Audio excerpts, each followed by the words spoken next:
दर्शकवृन्द नमस्कार। नेपाल लाइभको समय संवादमा हार्दिक स्वागत छ। म पुष्पा केसी। दर्शकवृन्द, नेपाल लाइभको समय संवादमा हामी विभिन्न क्षेत्रमा आबद्ध व्यक्तित्व र विषयका साथमा निरन्तर उपस्थित हुँदै आएका छौं। पछिल्लो समय विभिन्न अभियोगमा एकपछि अर्को सांसद पक्राउ परिरहेका छन्। यसले नेपाली समाजमा मात्रै होइन, नेपाली राजनीतिमा पनि तरङ्ग उत्पन्न गरेको छ। केही दिन अघि मात्रै भक्तपुरमा नेपाली कांग्रेसका सभापति शेरबहादुर देउवाले कांग्रेस सांसद अफ्ताब आलमको बचाउमा दिएको अभिव्यक्ति निकै विवादित र आलोचित बन्यो। सायद यही विवाद र आलोचनाकै कारण हुन सक्छ त्यसको भोलिपल्ट नै उहाँले आफ्नो अभिव्यक्तिलाई केही सच्याएको देखिन्छ। पछिल्लो समय देखिएका विभिन्न विवादित विषय र यसले सिर्जना गरेको अवस्थाबारे केन्द्रित भएर आजको नेपाल लाइभको समय संवादमा हामी कुराकानी गर्नेछौँ। कुराकानीका लागि आज हामीसँग हुनुहुन्छ नेवी संघका पूर्व अध्यक्ष एवं नेपाली कांग्रेसका केन्द्रीय सदस्य गुरुराज घिमिरे। यहाँलाई स्वागत छ नेपाल लाइभको समय संवादमा। हजुर, धन्यवाद। सन्चै हुनुहुन्छ? ठिकै छु। केमा व्यस्त हुनुहुन्छ? पार्टीकै काममा। अब यो मैले अगाडि पनि भूमिकामा जोडिसके, एकपछि अर्को सांसद विभिन्न विवादित प्रकरणमा मुछिँदै गइराखेको देखिन्छ। यो स्थितिलाई कसरी हेरिराख्नु भएको छ यहाँले? अब वास्तवमा कुनै पनि नागरिकले देशको संविधान कानुनको अवज्ञा गर्नु हुँदैन र विधि र व्यवस्थालाई चाहिँ नि बिथोल्न खोज्नु हुँदैन कुनै पनि नागरिकले। अब रह्यो सार्वजनिक जिम्मेदारीमा रहेको अझ जनप्रतिनिधिको रूपमा क्रियाशील व्यक्तिले, राजनीतिक क्षेत्रमा क्रियाशील व्यक्तिले त झन् यस्ता कर्महरूबाट टाढै बस्नुपर्छ जसले समाजलाई चाहिँ गम्भीर रूपबाट प्रभाव पार्छ, हिंसालाई बढावा दिन्छ, अपराधलाई प्रश्रय दिन्छ। यस्ता खालका गतिविधिबाट टाढै रहनुपर्छ। जुन कुरा अहिले सतहमा आएको छ, जुन घटनाक्रमहरू देखिएका छन्, यदि सरकारको चाहिँ बदनियत छैन भने, हैन, सरकार पूर्वाग्रही छैन भने, सरकारको योजना चाहिँ नि कुनै पार्टी विशेषको नेता विशेषलाई फसाउने योजना छैन भने, हैन, गलत नियतबाट यो काम कारबाही अगाडि बढिराखेका छैन भने यी कामहरू स्वागत योग्य हुन्। तर त्यसको केही अँध्यारो पक्ष पनि मैले देखिराखेको छु। जस्तै कि 2064 साल चैत्र 27 गते नेपाली कांग्रेसका सांसद नेता मोहम्मद अफ्ताब आलमले चाहिँ बम बनाइरहेको ठाउँमा चाहिँ बम विस्फोट भयो। केही व्यक्तिहरू मरे, केही घाइते भए र ती घाइते भएका व्यक्तिहरूलाई लगेर भट्टीमा हालियो, इँटा भट्टामा हालियो, जिउँदै डढाइयो भन्ने जुन कुरा आएको छ, त्यो घटना निकै नै ठुलो घटना हो। यदि त्यसो भएको हो भने जघन्य घटना हो। त्यस्तो घटनाको हामी कल्पनै गर्न सक्दैनौँ, यदि उहाँको सोच्नै सकिँदैन। त्यो घटना चाहिँ को अनुसन्धान प्रक्रिया किन अगाडि बढेन त? किनभने तत्काल त्यो निर्वाचनपछि त पुष्पकमल दाहाल प्रचण्डको नेतृत्वमा सरकार बन्यो, एकदमै क्रान्तिकारी भनिएको सरकार बन्यो। त्यो सरकारले चाहिँ यो अनुसन्धान प्रक्रियालाई किन अगाडि बढाएन? जनताको आवाज, जनताको माग भनेर अहिले पीडितहरूको माग, होइन, मारिएका व्यक्तिहरूका चाहिँ नि पीडित परिवारका सदस्यहरूको माग भनेर जसरी आइरहेको छ, त्यो कुरालाई त तत्काल अगाडि बढाउनु पर्थ्यो नि त। अब अहिले यदि ती कुरा हुन् भन्ने कुरालाई मानौँ, होइन, त्यो एकदमै जघन्य घटना भएको हो भन्ने कुरालाई मानौँ। अब प्रमाणहरू के छन् त ती कुराहरूलाई पुष्टि गर्ने, त्यो घटनालाई पुष्टि गर्ने, होइन? 12 वर्षमा त कतिपय प्रमाणहरू त छैनन् होला, कसरी पुष्टि गर्ने त अब, होइन? त्यसो भएको हुनाले यो घटना चाहिँ किन यति लामो समयसम्म चाहिँ यो अनुसन्धानको प्रक्रिया अगाडि बढेर टुङ्गिएन भन्ने कुरा चाहिँ अहिले प्रश्न उठाएको छ सँगसँगै। र मैले भन्न खोजेको कुरा के हो भने कुनै पनि अपराधबाट उन्मुक्ति कसैले पाउनु हुँदैन। प्रधानमन्त्री होस्, मन्त्री होस्, एमपी होस्, होइन, हरेक नागरिक होस्, त्यसलाई चाहिँ राज्यले चाहिँ गम्भीरतापूर्वक लिनुपर्छ। तर नेपालको राजनीतिमा देखेको विडम्बना के हो भने आफ्नो अनुकूलतामा कुनै पनि विषयलाई अगाडि बढाउने, आफ्नो प्रतिकूलतामा त्यो विषयलाई अहिले आएको यो प्रकरण पनि त्यही देख्नु भएको छ यहाँले? अब अहिले किन आयो यो प्रकरण? म नेपाल प्रहरी चाहिँ वास्तवमा इन्टरपोलमै नाम कमाएको हाम्रो संस्था हो, होइन? उसले चाहिँ धेरै घटनाहरूमा धेरै राम्रो चाहिँ अनुसन्धान गरेर राम्रो परिणाम पनि दिएको छ।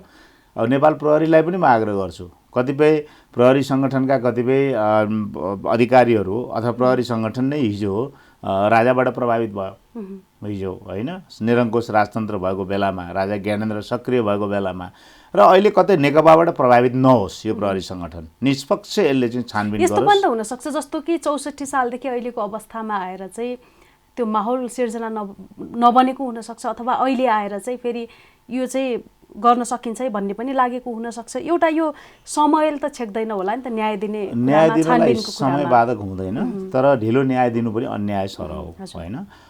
मैले अघि पनि भने प्रचण्डजी प्रधानमन्त्री बन्नुभयो, त्यसपछि चाहिने माधव नेपालजी प्रधानमन्त्री बन्नुभयो, अझ रौतहटकै वा त उहाँकै गृह जिल्ला, उहाँको कार्यकालमा पनि अगाडि बढेन यो अनुसन्धान।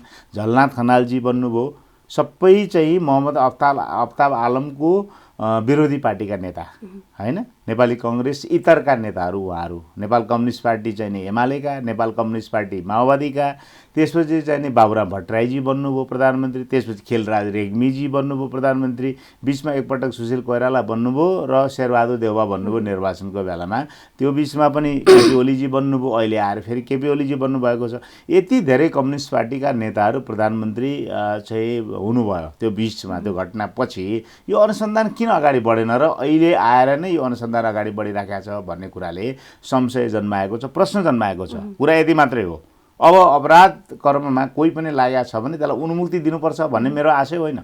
जोसुकै हो, जुनसुकै पार्टीको जतिसुकै ठुलो नेता होस्, त्यसले मात्रै प्रजातान्त्रिक व्यवस्थाको गुणवत्तालाई, उसको प्रजातान्त्रिक शासन व्यवस्थाको निष्पक्षतालाई होइन, तटस्थतालाई, सबै नागरिकहरूका प्रतिको तटस्थ व्यवहार गर्छ है उसले, सबै राजनीतिक दलहरूप्रति तटस्थ व्यवहार गर्छ है उसले, न्याय दिन्छ है होइन, राज्यका अङ्गहरूलाई प्रभावित पार्दैन है भन्ने कुरालाई ग्यारेन्टी गर्छ, सुनिश्चितता गर्छ।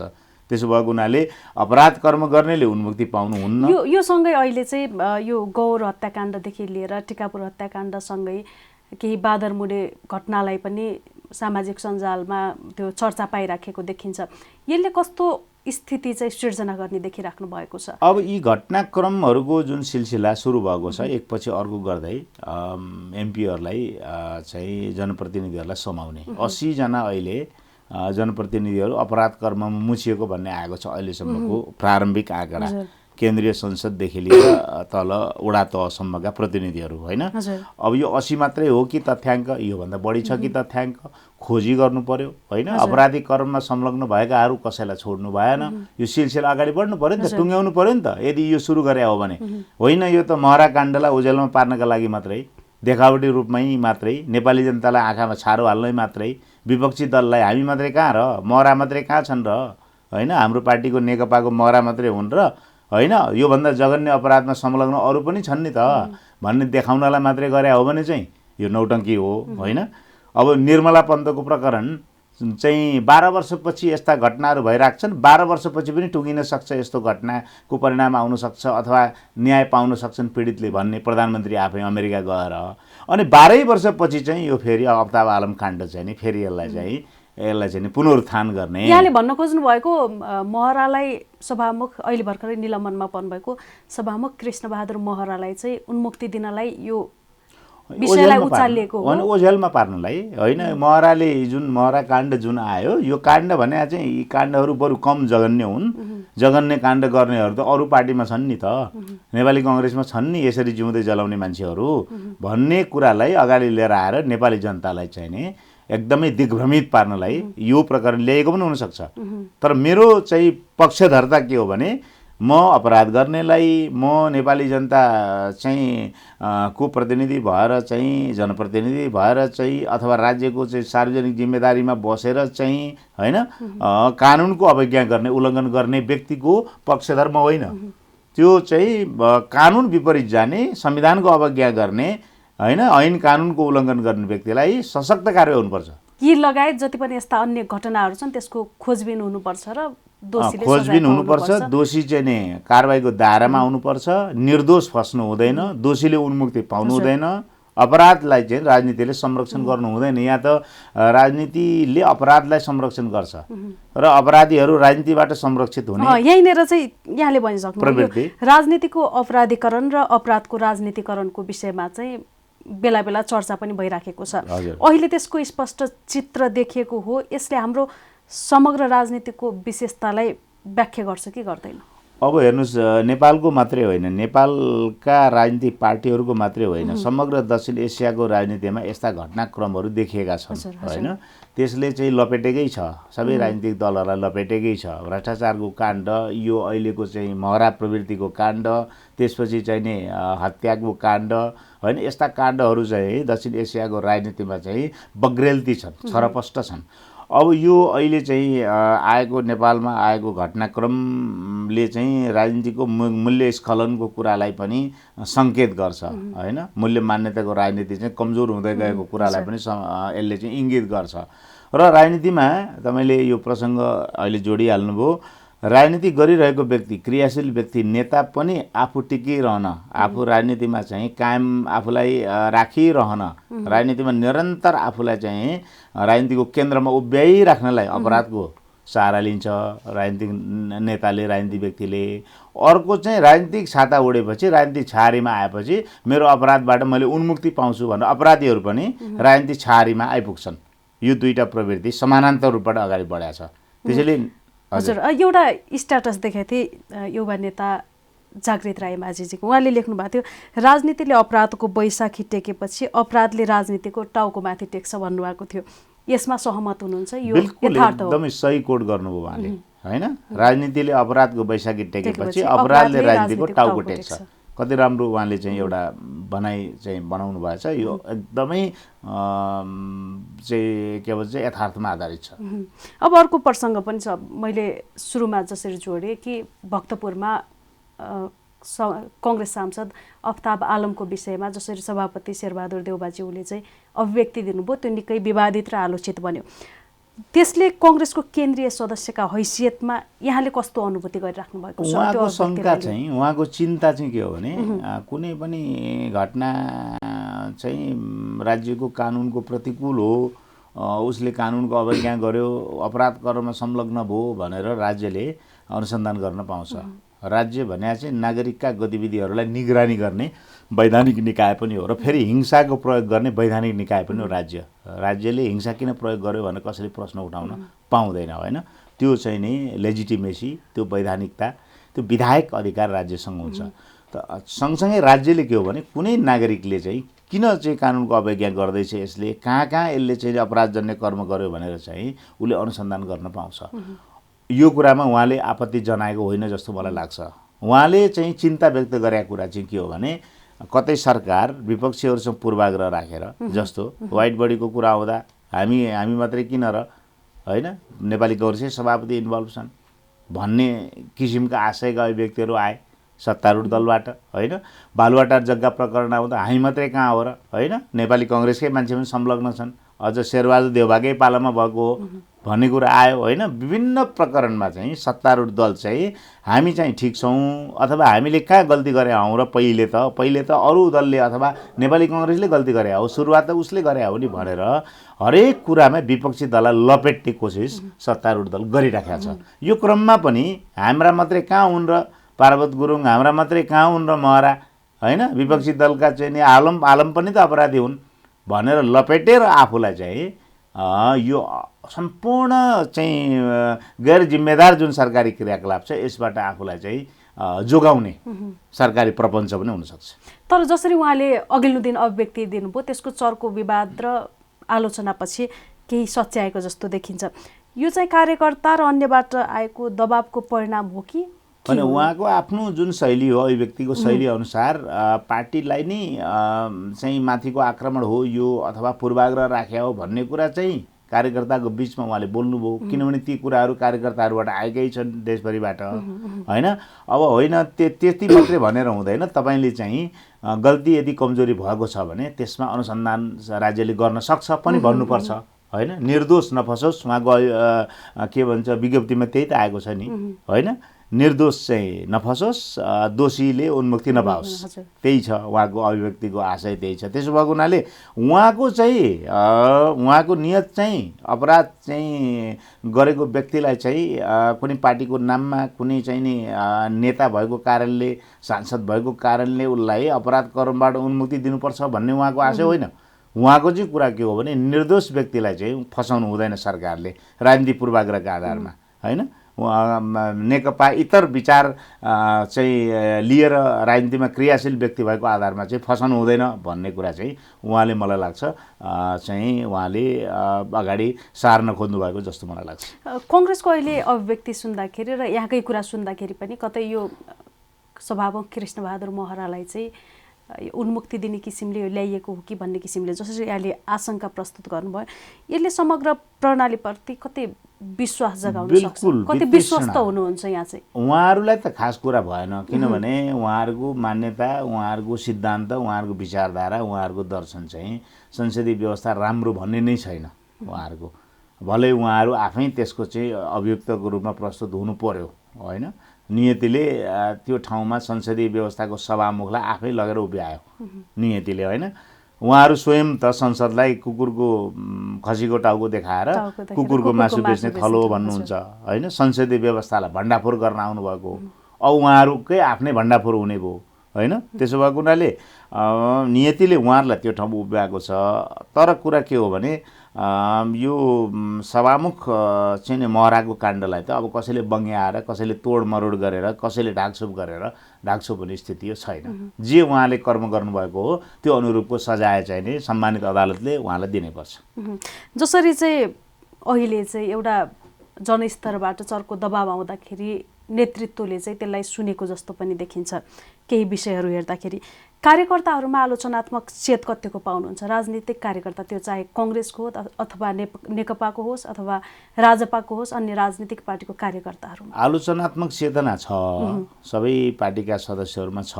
अब उनीहरू त चेतना चाहिँ आफूमा भएको चेतनालाई बाँडिदिन सक्नुहुन्छ कि सक्नुहुन्न होइन, बाहिर ल्याउन सक्नुहुन्छ कि सक्नुहुन्न, भन्न सक्नुहुन्छ कि सक्नुहुन्न भन्ने कुरा हो।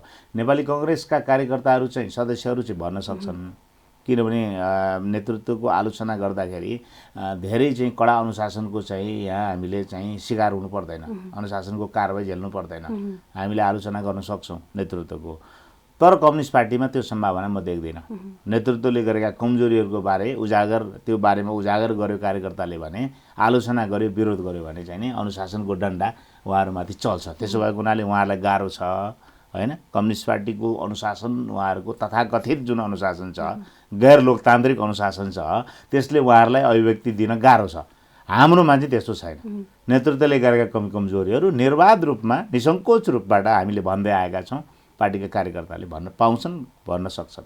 नेतृत्वले कसरी लिन्छ? यहाँहरूले नै राखेका चाहिँ के हो भने यो नेतृत्व पनि, जति पनि नेतृत्वहरू छन्, हाम्रा नेताहरू हुनुहुन्छ, यही नेपाली समाजका उपज हुन्। आलोचना कसैलाई मन पर्दैन, विरोध कसैलाई मन पर्दैन, गल्ती गरेकै कुरा औलाउँदा पनि त्यो कुरा उहाँहरूलाई मन पर्दैन, प्रशंसा मनपर्छ होइन, चाकरी मनपर्छ, किनभने उहाँहरू नेपाली समाजकै उपज हो। नेपाली समाजको मनोविज्ञान के हो भने, तपाईँको मैले विरोध गरेँ, सही कुरामा पनि तपाईँको आलोचना गरेँ भने तपाईँलाई धेरै मन पर्दैन।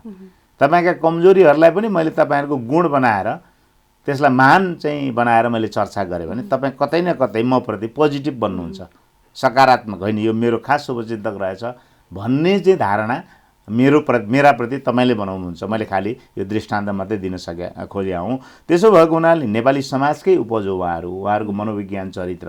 त्यसैले आलोचना चाहिँ उहाँहरूलाई धेरै मन पर्दैन। हजुर, अब यो अपराधमाथिको राजनीतिक संरक्षणको कुरा अगाडि हामीले गऱ्यौँ जस्तो, यो सबै पार्टीमा उस्तै छ कि कुनै कुनै अलि शीर्ष पार्टीमा मात्रै यस्तो छ, के छ? अब हेर्नुहोस्, हिंसाको माध्यमबाट भए पनि सत्तामा पुग्नुपर्छ भन्ने वैचारिक अवधारणाबाट गाइडेड छ कम्युनिस्ट पार्टी। हजुर, मार्गनिर्देशित छ। बन्दुकको नालबाट चाहिँ शक्ति निस्कन्छ भन्ने कुरा, पैसा र बन्दुक नै आखिरमा चाहिँ नि सत्ता हो भन्ने प्रचण्ड यही नेपालमा अहिले राजनीतिमा क्रियाशील हुनुहुन्छ, नेकपाको अध्यक्ष हुनुहुन्छ। उहाँहरूको स्थापनाको चाहिँ पृष्ठभूमि, उहाँहरूको वैचारिक धरातल सबै त्यसमा आधारित छ, हिंसामा आधारित छ। अब हाम्रो नेपाली कङ्ग्रेस अथवा डेमोक्रेटिक पार्टीको चाहिँ स्थापना र यसको राजनीतिक मान्यता चाहिँ नि हिंसात्मक धरातलमा आधारित छैन।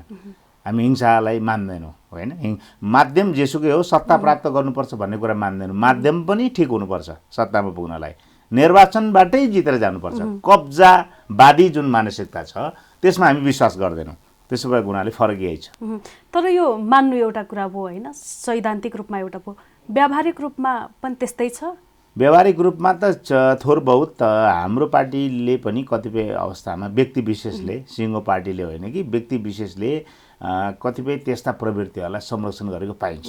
व्यक्ति विशेषले पार्टी आफै चाहिँ त्यो प्रवृत्तिको संरक्षण गर्दैन। त्यो उदाहरण तपाईँले अहिले पार्टीले चाहिँ नि सार्वजनिक गरेको विज्ञप्ति पनि हेर्नुभयो, पार्टी प्रवक्ताको धारणा पनि तपाईँले सुन्नुभयो होइन, हामीले बोलेका कुराहरू पनि सुनिराख्नु भएको छ।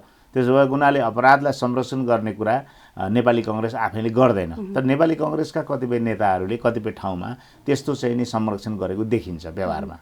कतिको हाबी हुँदै गइराखेको छ यो स्थिति चाहिँ? अपराध चाहिँ धेरै हाबी भएको छैन, तर पैसा चाहिँ हाबी हुँदै गएको छ। पैसा पनि एक प्रकारको अपराधै हो, तर पैसाभन्दा हिंसा अलि जघन्य अपराध हो। हिंसा अथवा चाहिँ नि आपराधिक गतिविधि, गुण्डागर्दी होइन, यी सबै कुरा चाहिँ हाबी भइसक्यो म भन्न सक्दिनँ। पैसा चाहिँ हाबी हुँदै गएको छ। सबै पार्टीमा कि कांग्रेसमा मात्रै? कांग्रेसमा पनि हाबी हुँदै गएको छ। अब अरू पार्टीलाई त मैले अब चाहिँ यसबाट अलग कसरी राख्न सक्छु र? हामी कार्यक्रमको अन्त्यतिर आइसकेका छौँ। यो प्रवृत्ति पहिलेदेखिकै निरन्तरता हो कि पछिल्लो समय बढेको यो विकृति बढ्दै गएको हो यो? किनभने जब हिंसाको माध्यमबाट निर्वाचनको प्रक्रिया हुँदै सत्तामा पुगेका पार्टीहरूको चाहिँ हालिमुहाली राजनीतिमा देखिन थाल्यो, बढ्न थाल्यो, त्यो प्रवृत्ति चाहिँ नि पुरस्कृत हुन थाल्यो होइन। त्यो प्रवृत्ति चाहिँ राजनीतिमा र सत्तामा हाबी हुन थाल्यो। त्यसपछि चाहिँ त्यस्तो प्रवृत्ति बोकेका समूहहरू, व्यक्तिहरू पनि प्रोत्साहित हुँदै गए क्या। जस्तो माओवादी चाहिँ नि यो शान्ति प्रक्रियाबाट खुला राजनीतिमा आएपछि होइन, अब त्यो प्रवृत्तिका वाहकहरू पनि के भयो भने माओवादीले 17,000 मारेर त सत्तामा पुग्दो रहेछ होइन, निर्वाचन लडेरै फेरि पनि सरकारमा पुग्दो रहेछ। ती नेताहरू समाजमा पूजनीय बन्दा रहेछन्, आदरणीय बन्दा रहेछन्, सम्मानित बन्दा रहेछन् भने हामीले किन छोड्ने त अपराध कर्म? भने कतिपय अपराध कर्म गरेका व्यक्तिहरू पार्टीभित्रै प्रवेश गर्ने, पार्टीबाटै टिकट पाउने होइन, पार्टीकै एमपी बन्ने, त्यो प्रवृत्ति पनि त देखियो नि। त्यसो भएको हुनाले पछिल्लो समयमा यो बढ्दै गएको प्रवृत्ति हो। यहाँले भन्न खोज्नु भएको जुन यो जनयुद्धको सुरुवात भएर माओवादी शान्ति प्रक्रियामा आयो, यो पछि बढ्न थाल्यो। त्यसपछि त्योभन्दा अघि छिटफुट मात्रै थियो, एकदमै आकल झुकल अपवादका घटनाहरू देखिन्थे। यो संस्थागत भएको थिएन। अहिले त झन्डै झन्डै संस्थागत जस्तो अपराध कर्म हुन थालेको छ अहिले। त्यसका दुष्प्रभावहरू हुन्, यो सशस्त्र विद्रोहका दुष्प्रभावहरू हुन्। त्यो सशस्त्र विद्रोहको चाहिँ नि शान्तिपूर्ण चाहिँ नि अवतरण भयो त्यसको, तर दुष्प्रभावहरू चाहिँ नि बढे, सँगसँगै विकृति बोकेर आयो। जस्तो पञ्चायती व्यवस्था गयो तर पञ्चायती प्रवृत्ति गएन होइन, सामन्तवाद गयो तर सामन्ती प्रवृत्ति गएन। नेताहरू पनि चाहिँ सामन्तवादका चाहिँ नि नयाँ संस्करण भयो के, नेताहरू पनि व्यवस्था बदलियो, राजनीतिक प्रणाली बदलियो, तर नेताहरूको प्रवृत्ति बदलिएन नि।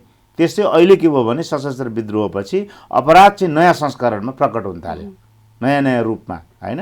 त्यसो भएको हुनाले यो चाहिँ बढ्दै गएको प्रवृत्ति हो। हजुर, अब अन्त्यमा चाहिँ अहिले जति पनि पछिल्ला घटनाक्रमहरू विकसित भइराखेका छन्, यसलाई लिएर नेपाली जनताको मानसिकता कस्तो पाइराख्नु भएको छ? नेपाली जनतामा पारेको प्रभाव कस्तो देखिराख्नु भएको छ? अब नेपाली जनता चाहिँ यस्ता घटनाक्रमहरूको जहिले पनि विरोधी हो। यसले स्वयं प्रताडित पनि भएको छ, यसबाट शिकार पनि भएको छ। तपाईँ हेर्नुहोस् न, बालकृष्ण ढुङ्गेलले उज्जैन कुमार श्रेष्ठलाई मारे, दुईटा एउटै परिवारकालाई होइन। अब ती व्यक्तिहरूलाई चाहिँ अदालतले थुन पनि भन्यो, थुनिए पनि, जेल पनि गए। क्याबिनेटले के गरिदियो? आम माफी दियो। उनी अब छाती फुलाएर हिँडिरहेका छन् समाजमा। त्यसैले यसबाट नेपाली समाज प्रताडित छ, एकदमै नेपाली जनता प्रताडित छन्। र अलिकति यदि निष्पक्ष रूपबाट कारबाही सुरु भएको हो, अनुसन्धान सुरु भएको हो भने थोरै आशा पनि होला मनमा होइन। अब तर विश्वास चाहिँ तब मात्रै गर्न सकिन्छ जब यो अनुसन्धानले अन्तिम रूप लिन्छ। र फेरि पनि के हो भने नेपाल प्रहरीले साँच्चै अनुसन्धानलाई अगाडि बढाउने हो भने निष्पक्ष भएर सत्ताको प्रभावबाट आफूलाई अलग राखेर होइन, नेपाल प्रहरीले सही कुरा अथवा दुधको दुध पानीको पानी छुट्याउन सक्छ। अन्त्यमा के भन्न चाहनुहुन्छ? अब नेपाली समाजलाई चाहिँ अहिलेको व्यथितिबाट, अराजकताबाट, अशान्तिबाट, निराशाबाट हामीले मुक्त गर्नुपर्छ। त्यसका लागि मूलतः राजनीतिक दलहरू नै हुन्, सरकार जिम्मेवार हुनुपर्छ, प्रतिपक्ष रचनात्मक हुनुपर्छ र चाहिँ नागरिक समाज चाहिँ सचेत हुनुपर्छ। यो तीनवटा क्षेत्र चाहिँ नि एकताबद्ध भएर र अरू नागरिकहरूले चाहिँ राज्यलाई सकारात्मक कामका लागि सहयोग गर्नुपर्छ। यो काम हामीले गर्न सक्यौँ भने हामी देश बनाउन सक्छौँ। हुन्छ, समय र विचारको लागि धेरै धेरै धन्यवाद। तपाईँलाई पनि धेरै धेरै धन्यवाद। दर्शकवृन्द, नेपाल लाइभको समय संवादमा आज हामीसँग हुनुहुन्थ्यो नेपाल विद्यार्थी सङ्घका पूर्व अध्यक्ष एवं नेपाली कङ्ग्रेसका केन्द्रीय सदस्य गुरुराज घिमिरे। नेपाल लाइभको समय संवाद आज यति नै। अर्को विषय र व्यक्तित्वका साथमा हामी उपस्थित हुने नै छौँ। नमस्कार।